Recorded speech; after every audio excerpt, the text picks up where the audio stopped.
আসসালামু আলাইকুম আমার প্রিয় ভিউয়ার্স আপু ভাইয়ারা, আশা করছি আল্লাহর অশেষ রহমতে আপনারা সবাই অনেক ভালো আছেন। আলহামদুলিল্লাহ আমিও ভালো আছি। গেল কয়েকদিন অনেক বেশি অসুস্থ ছিলাম, তবে এখন একটু ভালো আছি।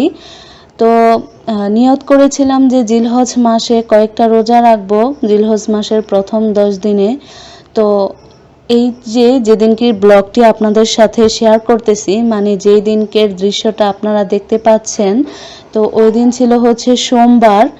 তো গত সোমবারে আর কি, তো গত সোমবার দিনে হচ্ছে আমি রোজা ছিলাম। তো তখন হচ্ছে বাজে সকাল 6:30টার একটু বেশি, 7টা বাজে নাই তখনও। তো ভাবলাম যে সকাল সকাল রোদটা না চেতে বাহির থেকে গিয়ে শাকসবজি রান্না করার জন্য তুলে এনে ফেলি, কারণ রোজা রেখে ওই রোদের মধ্যে 10টা 11টা বাজে শাকসবজি তুলতে গেলে দেখা যাবে গলা বুক শুকিয়ে যাবে।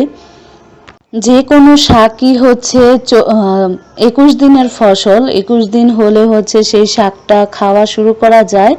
মানে এটা তো কোনো কথা না যে আগে খাওয়া যাবে না বা পরে খাওয়া যাবে না, তবে একটা নির্দিষ্ট সময় থাকে যে কোনো কিছুর বড় হওয়ার। লাল শাক, পালং শাক, মূলা শাক, তারপর পাটের শাক, এগুলো হচ্ছে 21 দিন হলে খুব সুন্দর বড় হয়ে যায়। তো আমাদের এই শাকগুলো লাগানোর পর তো অনেক দিন হচ্ছে অনেক বৃষ্টি হয়েছিল, তো শাকগুলো একদম পানির নিচে ডুবেছিল। তো যাই হোক, মাটি এতটা মানে ক্ষুধার্ত হয়েছিল বৃষ্টির জন্য, পানির জন্য। তো ওই পানি আসলে কোনো ক্ষতিই হয়নি। এই যে 2-3 দিন হচ্ছে বৃষ্টি হয়েছিল, তখন কিন্তু শাকগুলা পুরা পানির নিচে ডুবেছিল। তো সেই জন্য হচ্ছে কোনো ক্ষতি হয়নি, মাটি পানিগুলোকে শোষণ করে ফেলছে। তো আমি অনেকগুলা পাট শাক তুলে নিয়েছি। তো এখন হচ্ছে ছাদের উপরে চলে আসছি। ছাদের উপরে হচ্ছে কয়েকটা ধুন্দুল হয়েছে। তো এই দৃশ্যটা হচ্ছে আপনাদের সাথে শেয়ার করব, এই জন্য হচ্ছে খুব সুন্দর করে তোলার চেষ্টা করেছি। দেখেন কি সুন্দর একটি দৃশ্য। তো আসলে গ্রামের দিকে থাকলে আসলে এরকম দৃশ্য সচরাচরই চোখে পড়ে, কিন্তু একটা আফসোসের কথা কি, গ্রাম এখন আর গ্রাম নেই। গ্রামও হচ্ছে এখন শহরের থেকে বেশি কিছু হয়ে গেছে আমার মনে হয়। তো আমাদের এখানেও হচ্ছে গ্রাম আর এখন গ্রাম নেই। তো এই আলু শাকগুলো দেখতেছিলাম সেই 3 বছর আগে। তো আমার আন্টি হচ্ছে অনেকগুলো আলু দিছিল, মিষ্টি আলু। তো খেয়ে হচ্ছে মানে এনে ঘরে রাখছিলাম, কিছু খাইছিলাম, কিছু ঘরে ছিল। তো থাকতে থাকতে হচ্ছে গেরা গজায় গেছিল। তখন হচ্ছে 2টা গেরা এনে হচ্ছে এই ইটকলগুলার মানে ইটের এখানে হচ্ছে লাগাইছিলাম। তো এখনো পর্যন্ত এখানে প্রতি বছরই হচ্ছে সিজনে মিষ্টি আলুর শাক হয়। তো আমি ধুন্দুলগুলো পেরে নিলাম, সাথে হচ্ছে 2টা উস্তা পাইছি, সেই উস্তা 2টাও হচ্ছে পেরে নিলাম, কারণ গতকালকে হচ্ছে ঘরে 2-3টা উস্তা পায়রা রাখছিলাম, কিন্তু ওই দিনকে হচ্ছে আর উস্তা রান্না করা হয়নি। তো আজকের এই ব্লগটি আশা করি আপনারা সম্পূর্ণ দেখে যাবেন। যারা এখনো পর্যন্ত আমার ব্লগটি দেখতেছেন, প্রিয় ভিউয়ার্স আপু ভাইয়ারা, যদি আমার ব্লগটি আজকে আপনাদের কাছে দেখে ভালো লাগে, তাহলে একটি লাইক দিয়ে আমার চ্যানেলটি সাবস্ক্রাইব করে রাখতে পারেন। এই তো এখানে হচ্ছে একটি মজার তরকারি রান্না করতেছে মা। তো এটা হচ্ছে ধুন্দুল দিয়ে ডিম দিয়ে। তো এখানে পেঁয়াজ কুচি তেলের মধ্যে ভালো করে ভেজে নিয়ে হলুদের গুঁড়া, মরিচের গুঁড়া, তারপর পরিমাণ মতো লবণ দিয়ে একটু পানি দিয়ে হচ্ছে মশলাটা ভালো করে কষিয়ে তেলটা যখন উপরে ভেসে উঠবে, তখন হচ্ছে 2টা ডিম দিয়ে একদম এরকম ঝুরা ঝুরা করে নিতে হবে। তো আজকে হচ্ছে ডিমময় দিন, তো ডিম দিয়ে হচ্ছে ধুন্দুল দিয়ে রান্না করতেছি। এই তো এইভাবে ডিম দিয়ে ধুন্দুল দিয়ে রান্না করে খেয়ে দেখতে পারেন, বিশ্বাস করেন এত টেস্টি হয়। তো ধুন্দুল দিয়ে তো মাছ দিয়ে আমরা খাই, শুটকি দিয়েও খাই, কিন্তু ডিম দিয়ে এইভাবে ভেঙে রান্না করলে আমার কাছে খেতে অনেক বেশি মজা লাগে আর কি। গত বছরও আমি এরকম করে রান্না করছিলাম।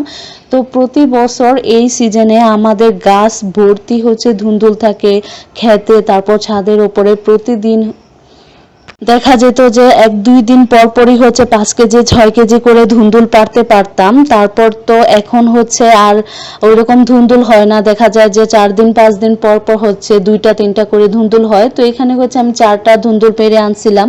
তো ধুন্দুলের তরকারিটি হয়ে গিয়েছে, তারপর কিন্তু পাট শাক রান্না করে নিব। তারপর হচ্ছে বাবা কতগুলা ঢেঁড়স তুলছে, তো আমি হচ্ছে ঢেঁড়সও ভাজি করে নিব আর কি। পাট শাক ভাজি করার জন্য একটু বেশি পরিমাণে পেঁয়াজ তেলের মধ্যে হচ্ছে হালকা ভেজে তারপর শাকগুলো দিয়ে দিছি, আর তারপর দিয়ে দিলাম লবণ। শাকগুলো এত পরিমাণ কচি ছিল কি বলবো, কড়াইয়ে দেওয়ার সাথে সাথে এই যে কড়াইয়ের মধ্যে শাকগুলো দিয়ে লবণ দিছে, ঢেকেও দেয় নাই, 2 মিনিটের মধ্যে শাকগুলো উনে হচ্ছে এরকম হয়ে গেছে, একদম কচি শাক ছিল। তো সব সময় তো দেখা যায় যে একটু বাতি হয়ে যাওয়ার পরে হচ্ছে বেচে টেচে তারপর খাই আর কি। তো মাকে বললাম যে এই পাট শাকগুলো হচ্ছে আমরাই খাবো, যেহেতু অল্প একটু জায়গায় লাগাইছি, তো এগুলো হচ্ছে খেয়ে ফেলবো। তো কচি থাকতে খাওয়া শুরু করলে দেখা যাবে যে আর নষ্ট হবে না, আর দেখা যায় যে একদম বড় করে সবগুলা একরকম করে হচ্ছে বড় করে খাওয়া শুরু করলে দেখা যাবে যে 2-1 দিন খাওয়ার পর বাকিগুলো দেখা যাবে যে একদম বাতি হয়ে গেছে। তো এখানে হচ্ছে 4টা ডিম সিদ্ধ করে নিছিল, তো ডিমগুলো হচ্ছে আমি ছিলে দিয়েছিলাম। তো ডিমগুলো হচ্ছে হলুদের গুঁড়া লবণ দিয়ে একটু ভেজে নিছে একটু রংটা করার জন্য। আর এমনিতে ডিম ভেজে নিলে খেতে একটু শক্ত লাগে, কিন্তু দেখতে সুন্দর লাগে আর কি, দেখার সৌন্দর্যের জন্যই এভাবে রান্না করা হয়। তো এই তো আলুগুলো প্রথমে একটু হলুদ আর একটু লবণ দিয়ে হচ্ছে তেল দিয়ে হচ্ছে ভালো করে ভাজা করে হচ্ছে নামিয়ে নিছে।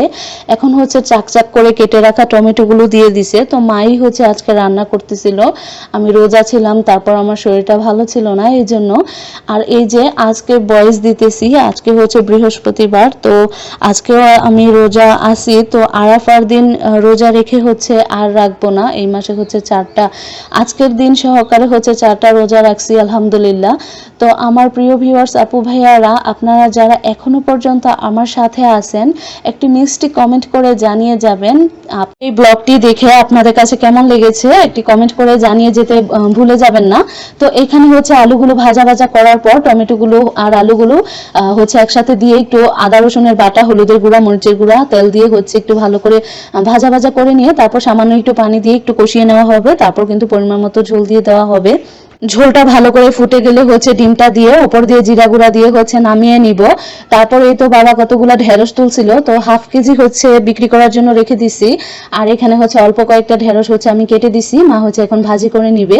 তো পেঁয়াজ কুচি দিয়ে তারপর হচ্ছে ঢেঁড়স তা দিয়ে হচ্ছে একটু হলুদের গুঁড়া আর হচ্ছে একটু পরিমাণ মতো লবণ দিয়ে হচ্ছে এখন ভাজা ভাজা করে নিবে। তো আমার শাশুড়ি মায়ের হাতে ঢেঁড়স ভাজা, পাট শাক ভাজা, টমেটোর চাটনি, এগুলো হচ্ছে অসম্ভব মজা হয়। আমি ঢেঁড়স ভাজি করলে কিরকম লোতের মতো হয়ে যায়, কিন্তু মা ভাজি করলে অনেক মজা লাগে খেতে।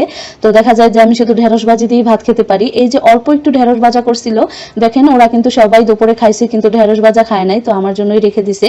আর শাক এত কচি ছিল, এত অল্প পরিমাণে হয়ে গিয়েছিল, তো ওরা হচ্ছে অর্ধেক শাক খাইছে আর অর্ধেক শাক হচ্ছে আমার জন্য রেখে দিছে। তো এখানে হচ্ছে আমি প্রথমে ঢেঁড়স ভাজি দিয়ে খাচ্ছি, তারপর হচ্ছে পাট শাক দিয়ে খাবো। তো যেহেতু আমাকে থাইরয়েডের ওষুধ খেতে হয়, তো ইফতার মানে আজান দেওয়ার পর হচ্ছে পানি নিয়ে থাইরয়েডের ওষুধটা খেয়ে হচ্ছে নামাজ পড়লাম। তো নামাজ পড়ার পর হচ্ছে এখন ভাত খেতে বসছি।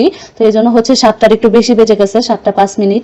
তো এখন হচ্ছে ঢেঁড়স ভাজি, পাট শাক ভাজি আর হচ্ছে ধুন্দুলের তরকারিটা দিয়ে খেয়েই হচ্ছে আমার পেট ভরে গিয়েছিল, আর ডিমের তরকারি নেই নাই। আর এখানে হচ্ছে আপনাদের ভাইয়া কিছু মুদি বাজার সজাই করে নিয়ে আসছে, আর এই আমগুলো হচ্ছে আমার মা পাঠাইছে, আমাদের গাছের আম শেষ, এই পর্যন্ত হচ্ছে 3বার আম পাঠাইলো, এটা হচ্ছে শেষবারের আম। তো এই তো এই ব্লগটা মানে লাস্টের এই যে বাজার গুছানোর দৃশ্যটা দেখতে পাচ্ছেন, এটা কিন্তু সোমবারের না, এটা হচ্ছে বুধবারের দৃশ্য। আর এই তো এখন হচ্ছে আমি চিনি ঢেলে নিলাম, চা পাতা ঢেলে নিলাম, মুসুরের ডাল ঢেলে নিলাম, মুগ ডাল ঢেলে নিলাম, তারপর হচ্ছে পোলাওয়ের চালের প্যাকেট হচ্ছে আস্ত রেখে দিব। এখানে হচ্ছে চুলের কলপ, তারপর হচ্ছে লবণ, মানে সংসারে যা কিছু লাগে আর কি, কিছু প্রয়োজনীয় জিনিসপত্র। সামনে যেহেতু আবার রমজান মাস, একটু 5 কেজি তেল আনছে, তো 10 কেজি আটা আনছে, তো এখানে হচ্ছে 2 প্যাকেট হচ্ছে পোলাওয়ের চাল আনছে, একটা ঘি আনছে, আর আমি হচ্ছে একটা ড্যানিশ দুধ আনতে বলছিলাম আর কি, কনডেন্স মিল্ক, তো নাম্বার 1-এর এটা আনছে। আর এখানে হচ্ছে কাপড় ধোয়ার পাউডার, এখানে হচ্ছে কয়েকটা চকলেট। আর আমার এত মানে গরম লাগতেছিল, তো আমি হচ্ছে বলতেছি যে তাড়াতাড়ি খেয়ে নেই, তারপর কাজগুলো করব।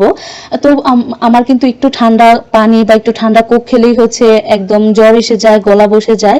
তো তারপর এত গরমের মধ্যে আসলে নিজেকে কন্ট্রোল করা যায় না, ঠান্ডা পানি খাওয়া থেকে বিরত রাখা যায় না, কিন্তু এটা খেলে আমার ক্ষতিই হয় বেশি উপকারের চাইতে, তারপরও সাময়িক তৃপ্তির জন্য খাওয়া আর কি।